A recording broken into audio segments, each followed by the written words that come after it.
Hi there, Mr. McGraw again. So this is what we're going to do. I have three speech pieces lined up. A speech piece is kind of like a rap or a poem. It's like a song, but it's just rhythm. There's no actual singing in the song.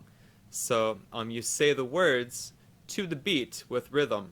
So we're going to talk about what is the difference between beat and rhythm, and we're going to count how many sounds do we hear on each beat, and we're going to figure out what kind of notes are making the sounds that we hear.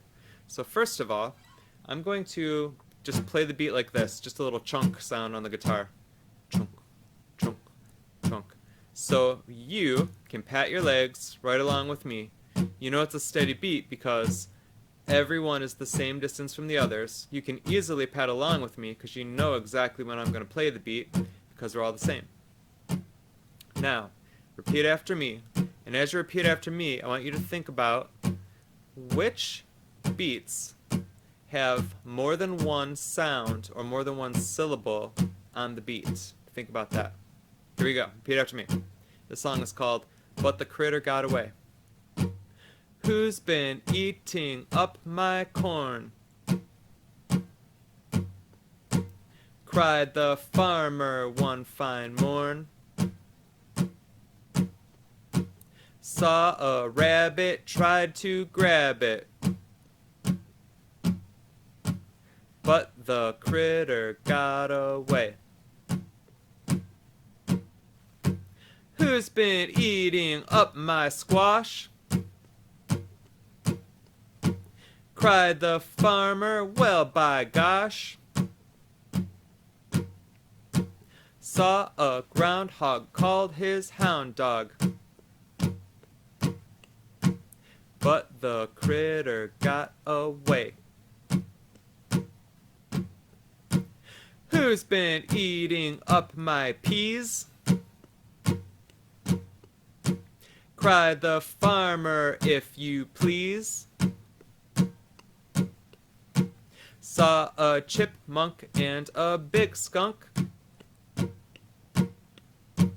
but the critter got away. Cried the farmer, what's the use? Critters eat what I produce. Chipmunk, rabbit, I have had it. And the farmer went away. Alright, that was the whole thing. So, think about this. When I was doing the beat, almost every beat had two sounds or two syllables on the beat. For example, who's been eating up my corn? If you take all those beats, the first beat had who's been, that was two syllables, two sounds. The second beat had eating, that was also two syllables or two sounds. The third beat had up my, which was two syllables, two sounds. And the last syllable, the last beat was corn, which was only one.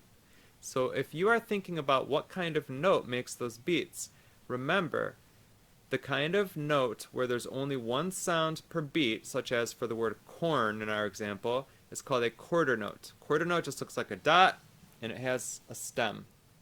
Quarter note. But the beats that had two sounds are made up of two eighth notes. Remember, the eighth notes look like the quarter note, but if I have two of them and they're connected by a little flag, so they go. So when you see the listening map, you're going to see what those notes look like.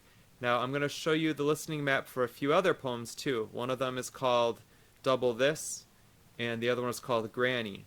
And I'm going to let them play, and I want you to notice that the line underneath the notes shows you the beat. Sometimes it's a red line, you might have a different colored line, but you have to also pay attention to how many sounds are on each beat and what kind of note you see making the sounds. Remember, if there are two sounds to a beat or two syllables on the beat, those are eighth notes, and if there's only one sound on the beat, it is a quarter note. If there's no sound at all on a beat, that is called a rest. A rest is a silence. A note is a sound, and a rest is a silence. So if I said something like, Let's say I said jump Jim Joe. Let's say I said jump Jim Joe. I played 4 beats on my guitar. The last beat had no sound at all. The other beats had one sound, which would make them quarter notes. So jump, Jim, Joe. The last one was a rest. All right, that is beats, eighth notes, and quarter rests. So now watch the following 3 examples. We have But the Critter Got Away, Double This, and Granny, and see if you can pat the beat and figure out which beats have eighth notes, quarter notes, or quarter rests. All right, good luck.